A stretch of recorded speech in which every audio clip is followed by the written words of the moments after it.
Hello दोस्तों, मैं यार एस के सर आप सभी का स्वागत करता हूं इसके टेक्निकल क्लासेस में।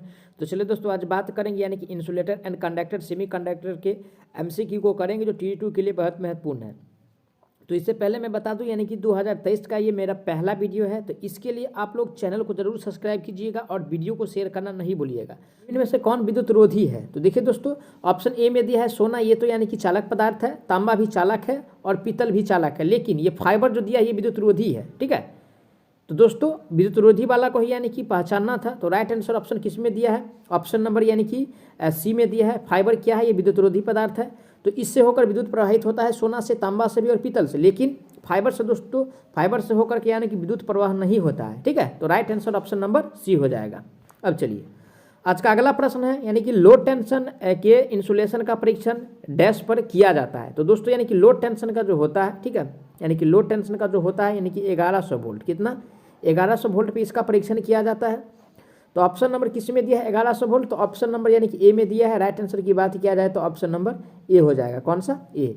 अब चलिए आज का अगला प्रश्न दिया हुआ है दोस्तों, यानी कि एच श्रेणी के विद्युत रोधी उष्मा रोधी का सीमित तापमान क्या है? ठीक है, किसका पूछ रहा है? यानी कि एच वाला का पूछ रहा है। ठीक है, एच वाला का। तो दोस्तों एच वाला का जो होता है यानी कि 180 डिग्री सेल्सियस होता है। ठीक है, वहीं पे वाई वाला का अगर पूछता तो 90 डिग्री का होता है। ठीक है, ए वाला का पूछता तो 105 डिग्री का होता है। ठीक है, और बी वाला का पूछता तो 100 यानी कि 20 डिग्री होता। तो देखिए एच वाला का पूछ रहा है तो ऑप्शन किस में दिया है? यानी कि 180 डिग्री सेल्सियस, तो ऑप्शन नंबर बी में दिया हुआ है। राइट आंसर की बात किया जाए तो ऑप्शन नंबर बी हो जाएगा। ठीक है, अब चलिए आज का अगला प्रश्न पे चलते हैं। आज का अगला प्रश्न दिया हुआ है दोस्तों, यानी कि आज का अगला प्रश्न जो दिया हुआ है उस पर बात करते हैं। अगला प्रश्न है, केबल में कवच वाले किसी तार की उपयोगिता क्या है? तो दोस्तों यानी कि तार का जो उपयोगिता होता है कवच वाला का, वो यानी कि यांत्रिक सुरक्षा प्रदान करता है। क्या? यानी कि यांत्रिक सुरक्षा प्रदान करता है, यांत्रिक सुरक्षा प्रदान करता है। ऑप्शन नंबर किस में दिया है यांत्रिक सुरक्षा? तो ऑप्शन नंबर यानी कि डी में दिया हुआ है। राइट आंसर की बात किया जाए तो ऑप्शन नंबर डी हो जाएगा। ठीक है, अब चलिए आज का आगामी प्रश्न है, यानी कि किसी विद्युत रोधी सामग्री में डैश होना चाहिए। तो दोस्तों यानी कि विद्युत रोधी सामग्री में जो होना चाहिए उच्च यानी कि वैद्युत शक्ति तो होना ही चाहिए, लागत भी कम होना चाहिए और यानी कि मजबूत भी ज़्यादा होना चाहिए। तो देखिए ऑप्शन पढ़ते हैं। ऑप्शन ए में यानी कि निम्न पैरा विद्युत, तो इससे कोई मतलब नहीं है। बी में कह रहा है यानी कि कम लागत, ठीक है, उच्च पैराविद्युत शक्ति और उच्च यांत्रिक मजबूती। चलिए ठीक है, और सी भी पढ़ लेते हैं, उच्च लागत और उच्च पैराविद्युत। देखिए जब लागत उच्च हुआ तो ये तो लाभ नहीं है, तो इसलिए यानी कि ये भी रॉन्ग हो जाएगा। और डी में है निम्न यांत्रिक शक्ति। जब यांत्रिक शक्ति निम्न है तो विद्युत रोधी का मतलब ही क्या हुआ? तो राइट आंसर की बात किया जाए ऑप्शन नंबर इसका यानी कि बी सही हो जाएगा। कौन सा? ऑप्शन नंबर बी सही हो जाएगा। अब चलिए आज का नेक्स्ट प्रश्न है, यानी कि किसी 11 किलो वोल्ट वाले केबल के लिए वांछित खाई कितना होता है? तो दोस्तों यानी कि 11 किलो वोल्ट के लिए यानी कि वांछित खाई का जो होता है मोटाई वो 0.9 मीटर होता है। कितना? 0.9 मीटर।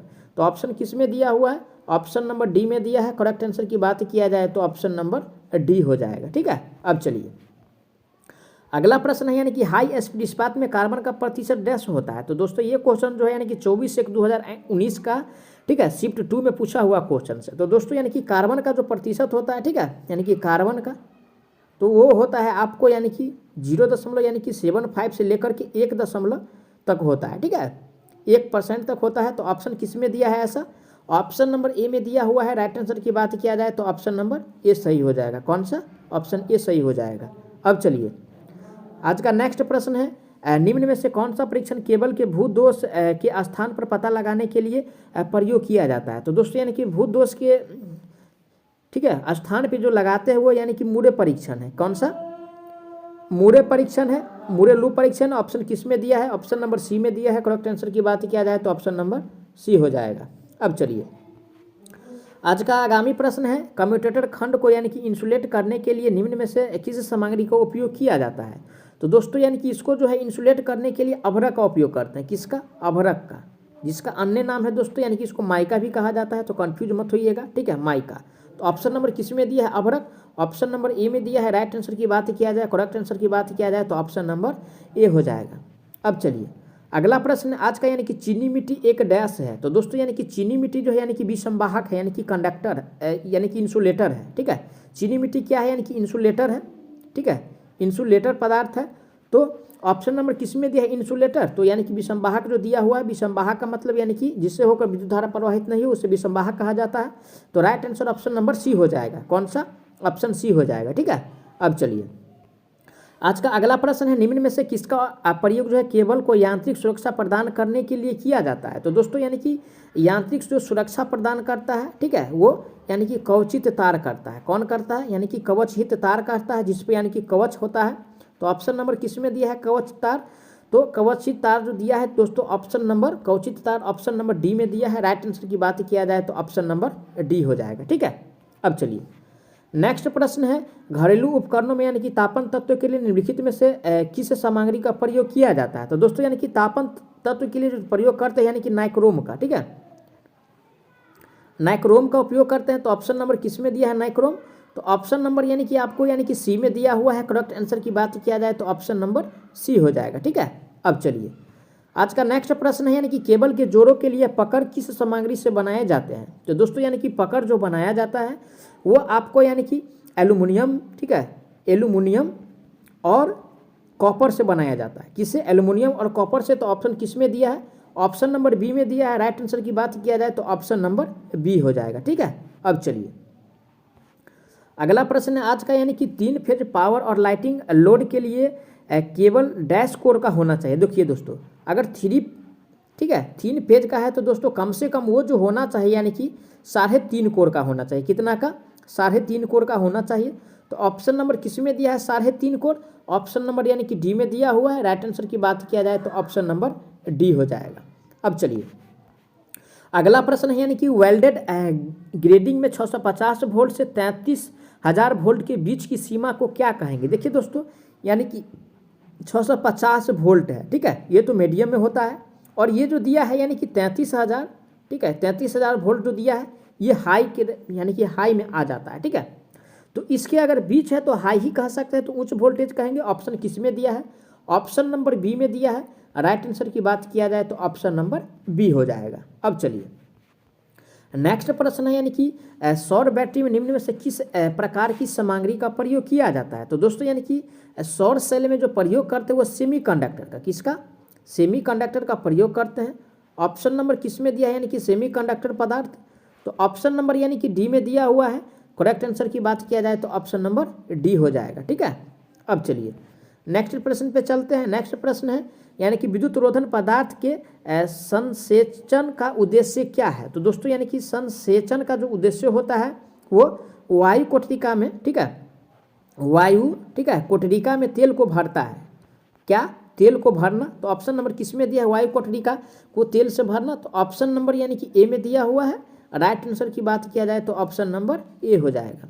अब चलिए नेक्स्ट प्रश्न है, पीवीसी तारों का प्रयोग डैश के लिए किया जाता है। तो दोस्तों पीवीसी तार का जो प्रयोग करते हैं, यानी कि पीवीसी तार का जो प्रयोग करते हैं वो लो वोल्टेज के लिए भी किया जाता है और साथ ही साथ यानी कि हाई वोल्टेज, मीडियम वोल्टेज के लिए भी किया जाता है। ठीक है, यानी कि दोस्तों यानी कि लो वोल्टेज के साथ साथ यानी कि मीडियम वोल्टेज, ठीक है, मीडियम वोल्टेज तक किया जाता है, यानी कि किसका, पीवीसी तार का। ठीक है, पीवीसी तार का जो प्रयोग करते हैं वो यहाँ तक किया जाता है। तो राइट आंसर की बात किया जाए तो ऑप्शन नंबर किस में दिया हुआ है, निम्न और मध्यम। तो ऑप्शन नंबर डी में दिया है। करेक्ट आंसर ऑप्शन डी हो जाएगा। ठीक है, अब चलिए आज का नेक्स्ट प्रश्न है, यानी कि डैश तारों का उपयोग बिजली के बड़े ब्लॉकों के संचरण और वितरण में किया जाता है। तो दोस्तों ऑप्शन नंबर ए में दिया है कागज रोधित, बी में है तेल रोधित, सी में है पटलित और डी में पीवीसी रोधित। देखिए दोस्तों इस प्रकार का प्रश्न जो है यानी कि T2 ने इसका आंसर यानी कि कागज रोधित माना है। ठीक है, किसका, यानी कि कागज रोधित का।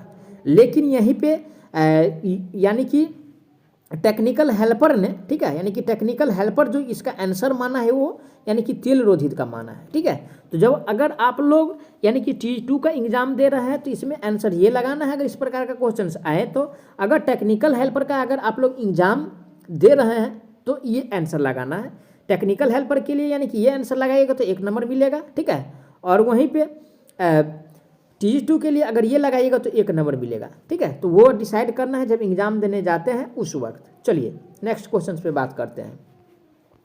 नेक्स्ट क्वेश्चन है, यानी कि वेल्डेड केबल का प्रयोग विद्युत स्थापन में किस वोल्टेज स्तर तक किया जाता है। ठीक है, तो दोस्तों यानी कि वेल्डेड केबल का जो प्रयोग करते हैं, ठीक है, वेल्डेड केबल का जो प्रयोग करते हैं वो आपको यानी कि 22,000 वोल्ट तक किया जाता है। कितना तक? 22,000 वोल्ट तक। वहीं पे सबसे ज़्यादा की बात किया जाए दोस्तों, स्किन केबल होता है, ठीक है, जो बहुत ज़्यादा वोल्ट तक उपयोग करते हैं। तो ऑप्शन किस में दिया है? 22,000 वोल्ट, ऑप्शन नंबर बी में दिया है। राइट आंसर की बात किया जाए ऑप्शन नंबर बी हो जाएगा, ठीक है। अब चलिए नेक्स्ट प्रश्न पे बात करते हैं। उससे पहले हम बता दें, प्लीज़ अगर आप लोग नए हैं हमारे चैनल पे तो चैनल को जरूर सब्सक्राइब कीजिएगा और वीडियो को शेयर करना नहीं भूलिएगा, ठीक है। नेक्स्ट प्रश्न है, मोटर संबंधन के लिए उपयोग किए जाने वाले 3 कोर तार में पीवीसी रोधक का रंग क्या होता है, ठीक है। तो दोस्त देखिए दोस्तों, यानी कि मोटर कनेक्शन के लिए, ठीक है, और मोटर कनेक्शन के लिए जो होता है सबसे पहले यानी कि रेड होता है, ठीक है, उसके बाद यानी कि येलो होता है, ठीक है, उसके बाद दोस्तों यानी कि नीला होता है, ठीक है। तो ऑप्शन नंबर किस में दिया है ऐसा? तो ऑप्शन नंबर यानी कि आपको सी में दिया हुआ है। राइट आंसर की बात किया जाए तो ऑप्शन नंबर सी हो जाएगा। कौन सा? ऑप्शन नंबर सी हो जाएगा, ठीक है, ऑप्शन नंबर सी हो जाएगा। अब चलिए आज का अगला प्रश्न पे चलते हैं। अगला प्रश्न दिया हुआ है आज का, यानी कि आज का अगला प्रश्न दिया है दोस्तों, यानी कि दिए गए विकल्पों में से किस पदार्थ में उच्च विद्युत प्रतिरोध होता है, ठीक है। तो ऑप्शन ए में जिंक, जिंक में तो विद्युत प्रतिरोध नहीं होता है, ठीक है, और सी में दिया है यानी कि चांदी, इसमें भी नहीं होता है। डी में मैग्नीन दिया है, मैग्नीन में नहीं होता है। लेकिन अभ्रक में दोस्तों होता है। तो सबसे उच्च प्रतिरोध दोस्तों किस में होता है? तो यानी कि माइका में होता है। किस में दोस्तों? किस में होता है यानी कि सबसे ज़्यादा प्रतिरोध? तो यानी कि माइका में होता है, ठीक है, माइका में होता है। ऑप्शन नंबर किस में दिया है? यानी कि माइका। ऑप्शन नंबर बी में दिया है। करेक्ट आंसर की बात किया जाए तो ऑप्शन नंबर बी हो जाएगा, ठीक है। अब चलिए आज का नेक्स्ट क्वेश्चन पे बात करते हैं। आज का अगला प्रश्न दिया हुआ है, यानी कि उस विकल्प का चयन करें जो केवल बी वर्ग रोधक सामग्री में आता है। तो दोस्तों यानी कि बी वर्ग में जो आता है, ठीक है, यानी कि बी वर्ग में जो आता है सबसे पहले यानी कि अभ्रक आएगा, ठीक है, ठीक है, क्या आएगा? यानी कि अभ्रक। उसके बाद यानी कि एस्बेस्टस आएगा, ठीक है, उसके बाद यानी कि एस्बेस्टस आएगा, ठीक है, उसके बाद यानी कि फाइबर ग्लास आता है।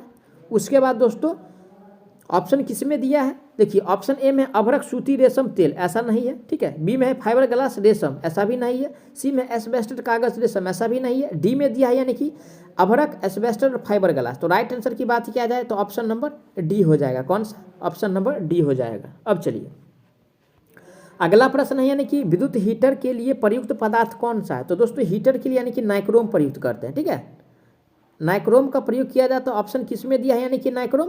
ऑप्शन नंबर यानी कि ए में दिया हुआ है। राइट आंसर की बात किया जाए तो ऑप्शन नंबर ए हो जाएगा। अब चलिए नेक्स्ट प्रश्न है, यानी कि सूती टेप कागज आदि जैसी विसंवाहक सामग्री के संसेचन का क्या उद्देश्य है? तो दोस्तों इससे पहले भी क्वेश्चन आया था, लेकिन ये शिफ्ट 1 में था, ये शिफ्ट 2 में है। तो दोस्तों इसका ये मुख्य कार्य जो होता है यानी कि वायु कोठरिका में तेल को भरता है, ठीक है, वायु कोठरिका को जो है तेल से भरना। ऑप्शन किस में दिया है? ऑप्शन नंबर ए में दिया है। राइट आंसर की बात किया जाए तो ऑप्शन नंबर ए हो जाएगा। अब चलिए नेक्स्ट प्रश्न, यानी कि चुंबकीय क्षेत्र में स्थित उस तार को क्या कहते हैं जिसमें विद्युत वाहक बल प्रेरित होता है? तो दोस्तों उसको यानी कि कंडक्टर कहा जाता है। क्या कहा जाता है? कंडक्टर कहा जाता है। ऑप्शन नंबर किस में दिया है? कंडक्टर। तो ऑप्शन नंबर यानी कि सी में दिया है। करेक्ट आंसर की बात किया जाए तो ऑप्शन नंबर सी हो जाएगा। अब चलिए नेक्स्ट प्रश्न है आज का नेक्स्ट प्रश्न है, विद्युत स्त्री के तापन अपव्यय में विद्युत रोधन हेतु प्रयुक्त पदार्थ कौन सा है? तो दोस्तों यानी कि तापन के लिए जो प्रयुक्त करते हैं यानी कि माइका का उपयोग करते हैं। ऑप्शन नंबर किस में दिया है? माइका, जिसको अभ्रक कहा जाता है। तो ऑप्शन बी में दिया है। राइट आंसर की बात किया जाए तो ऑप्शन नंबर बी हो जाएगा। अब चलिए नेक्स्ट क्वेश्चन है, निम्न में से कौन सा ऋणात्मक ताप गुणांक पदार्थ का एक उदाहरण है? तो दोस्तों यानी कि अभ्रक जो होता है, ठीक है, यानी कि अभ्रक जो है ये ऋणात्मक ताप गुणांक का उदाहरण है, ठीक है। कार्बन सब क्या है? ये कार्बन अगर भी रहता तो ऑप्शन में कार्बन भी ऋणात्मक ताप गुणांक का उदाहरण है। तो ऑप्शन नंबर अभ्रक किस में दिया है? ऑप्शन नंबर ए में दिया है। राइट आंसर की बात किया जाए तो ऑप्शन नंबर ए हो जाएगा। अब चलिए नेक्स्ट प्रश्न है, तांबे के परमाणु में कितने इलेक्ट्रॉन? देखिए दोस्तों यानी कि इतना इजी क्वेश्चन आया है एग्जाम में। तो दोस्तों यानी कि 29 होता है। कितना? 29। ऑप्शन किस में दिया है? ऑप्शन नंबर डी में दिया है। राइट आंसर की बात किया जाए तो ऑप्शन नंबर डी हो जाएगा। दोस्तों PGCL में भी पूछा है और TG2 में भी पूछा हुआ है, तो आप समझ सकते हैं यानी कि MI क्वेश्चन है, ठीक है। अब चलिए अगला प्रश्न है, संवाहक पदार्थ की तुलना में विसंवाहक पदार्थ में डैश होती है? तो दोस्तों विसंवाहक पदार्थ में जो होगा यानी कि उच्च प्रतिरोध होगा, ठीक है। उसके बाद यानी कि निम्न चालकता होगा। उच्च प्रतिरोध और निम्न चालकता किस में दिया हुआ है? तो ऑप्शन ए में कह रहा है यानी कि उच्च चालकता और उच्च प्रतिरोध, ऐसा नहीं है, बी में है उच्च प्रतिरोध और निम्न चालकता, तो right answer option number B हो जाएगा। ठीक है, देखिए जैसे आंसर मिल जाता है तो नेक्स्ट ऑप्शन पढ़ने की कोई ज़रूरत नहीं है। ठीक है, तो राइट आंसर ऑप्शन बी हो जाएगा। अब चलिए आज का अगला प्रश्न है, एक सेमीकंडक्टर की प्रतिरोधकता जो है डैश होती है। तो दोस्तों यानी कि सेमीकंडक्टर का जो प्रतिरोधकता होता है, ठीक है, यानी कि कंडक्टर और इंसुलेटर के बीच होता है। ठीक है, कंडक्टर और यानी कि इंसुलेटर की यानी कि बीच होता है। तो ऑप्शन नंबर किस में दिया हुआ है? ऑप्शन नंबर ए में दिया हुआ है। राइट आंसर की बात किया जाए तो ऑप्शन नंबर ए सही हो जाएगा। ठीक है, अब चलिए नेक्स्ट क्वेश्चन से दिया हुआ है आज का, अभ्रक, एस्बेस्टस और फाइबर ग्लास को वर्ग डैश प्रकार की विसंवाहक पदार्थ के उदाहरण है। तो दोस्तों ये सब जो है यानी कि बी का है। ठीक है, बी वर्ग का है। ऑप्शन किस में दिया है? बी वर्ग। ऑप्शन नंबर यानी कि डी में दिया है। करेक्ट आंसर डी हो जाएगा। अब चलिए आज का आगामी प्रश्न यानी कि केबलों की डाइइलेक्ट्रिक की ग्रेडिंग डैश प्राप्त करने की विधि है। तो दोस्तों ये जो विधि होता है यानी कि कैपेसिटेंस ग्रेडिंग होता है। ठीक है, कैपेसिटेंस ग्रेडिंग होता है। ऑप्शन नंबर किस में दिया है कैपेसिटेंस ग्रेडिंग? तो ऑप्शन नंबर यानी कि आपको बी में दिया हुआ है। राइट आंसर की बात किया जाए तो ऑप्शन नंबर बी हो जाएगा। ठीक है, अब चलिए नेक्स्ट क्वेश्चन से, एंटीमनी डैश का एक उदाहरण है। तो दोस्तों एंटीमनी जो होता है यानी कि अनुचुंबकीय पदार्थ है। क्या है? ठीक है, अणु यानी कि चुंबकीय पदार्थ। ऑप्शन नंबर किस में दिया है? अनुचुंबकीय पदार्थ। तो ऑप्शन नंबर यानी कि आपको बी में दिया हुआ है। करेक्ट आंसर की बात किया जाए तो ऑप्शन नंबर बी हो जाएगा। अब चलिए आज का आगामी प्रश्न है, निम्नलिखित में से कौन सा विद्युत का चालक नहीं है? ठीक है, तो ऑप्शन एल्युमिनियम, ये तो चालक है, सिल्वर भी चालक है, कॉपर भी चालक है, लेकिन प्लास्टिक चालक नहीं है। तो नहीं वाला ही पहचान करना था, तो right answer option number D हो जाएगा। ठीक है, अब चलिए आगामी प्रश्न है, धातु का वह गुण जिसके कारण उसे तारों के रूप में यानी कि खींचा जा सकता है, वो किसके कारण होता है? तो दोस्तों ये जो होता है यानी कि ड्यूटिलिटी के कारण। ठीक है, ड्यूक्टिलिटी ऑप्शन नंबर किस में दिया हुआ है? तो ड्यूक्टिलिटी दोस्तों ऑप्शन नंबर जो दिया है ऑप्शन नंबर ए में दिया है। राइट आंसर की बात किया जाए तो ऑप्शन नंबर ए सही हो जाएगा। अब चलिए अगला प्रश्न है आज का अगला प्रश्न है यानी कि विद्युतरोधन सामग्री पर नमी का निम्नलिखित प्रभाव होता है। तो दोस्तों यानी कि इसका जो यानी कि प्रभाव होता है ऑप्शन ए में विद्युतरोधन प्रतिरोध में वृद्धि, ये तो होगा ही। ठीक है, पराविद्युत सामर्थ्य में वृद्धि, इसमें नहीं होता है दोस्त। सी में यानी कि पराविद्युत हानि तो नहीं होगा दोस्त, वृद्धि होगा। ठीक है, नमी आने से वृद्धि हो जाएगा। डी है यानी कि पराविद्युत स्थिरांक में कमी भी नहीं होता है। तो दोस्तों यानी कि इसके आने से यानी कि वृद्धि हो जाता है। तो right answer option number A सही हो जाएगा। ठीक है, अब चलिए अगला प्रश्न दिया है यानी कि पित्तल निम्नलिखित की एक मिश्र धातु है। तो दोस्तों यानी कि पित्तल जो मिश्र धातु होता है यानी कि कॉपर एंड जिंक का होता है। किसका? कॉपर एंड यानी कि जिंक का होता है। ऑप्शन किस में दिया है? Copper and zinc. तो ऑप्शन नंबर ए में दिया है। राइट आंसर की बात किया जाए तो ऑप्शन नंबर ए हो जाएगा। ठीक है, अब चलिए अगला प्रश्न है आज का, यानी कि कॉपर के तार का भू प्रतिरोध लगभग कितना होता है? ठीक है, किसका पूछ रहा है दोस्तों? यानी कि कॉपर का पूछ रहा है, वो भी यानी कि भू प्रतिरोध। तो दोस्तों वो जो होता है यानी कि 1 ओम के आसपास होता है। तो ऑप्शन किस में दिया है? 1 ओम। ऑप्शन नंबर यानी कि ए में दिया है। राइट आंसर की बात किया जाए तो ऑप्शन नंबर ए हो जाएगा। ठीक है, मैं आशा करता हूं आप लोग इस 40 प्रश्न को अच्छा से समझे होंगे। अगर कोई प्रकार का डाउट है तो कमेंट उसके लिए ज़रूर करें, आपको जवाब बहुत जल्द मिलने वाला है। साथ ही साथ वीडियो अगर आप लोग देख रहे हैं तो वीडियो को ध्यान से ज़रूर देखिए और वीडियो को शेयर करना नहीं भूलिएगा और चैनल को ज़रूर सब्सक्राइब कर दीजिए नए हैं तो। चलिए मिलते हैं नेक्स्ट वीडियो में, तब तक के लिए जय हिंद।